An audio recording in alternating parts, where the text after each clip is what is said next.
নমস্কাৰ বন্ধুসকল, আজি যাৰ বিষয়ে ক'বলৈ গৈ আছোঁ আপোনালোকে থাম্বনেইল দেখি গম পাইছে। ৰিতেশ আগৰৱালে 1993 চনৰ 16 নৱেম্বৰত উৰিষ্যা ভুৱনেশ্বৰত জন্মগ্ৰহণ কৰা ৰিতেশ আগৰৱালে প্ৰথমতে নিজৰ ব্যৱসায় খুব সৰুকৈ আৰম্ভ কৰে।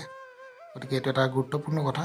আমি নিজৰ ব্যৱসায় সৰুকৈ আৰম্ভ কৰি পিছত যদি আমি লক্ষ্য স্থিৰ থাকে সেই ব্যৱসায় বৃদ্ধি কৰি বৃহৎ আকাৰ দিব পাৰোঁ। তেখেতেও সেই প্ৰথমতে সৰুকৈ আৰম্ভ কৰে, পিছত ব্যৱসায় বৃদ্ধি পায় আৰু বৰ্তমান ভাৰতৰ ভিতৰত এটা অন্যতম ব্যৱসায় ৰিতেশ আগৰৱাল। আৰু ৰিতেশ আগৰৱালৰ পৰা যদি আমি ব্যৱসায় আৰম্ভণিৰ কথা কওঁ, খুব কম বয়স 17 বছৰ বয়সত নিজৰ ব্যৱসায় আৰম্ভ কৰে। পিছত সেই ব্যৱসায় বৃহৎ আকাৰ ল'বলৈ সক্ষম হয়।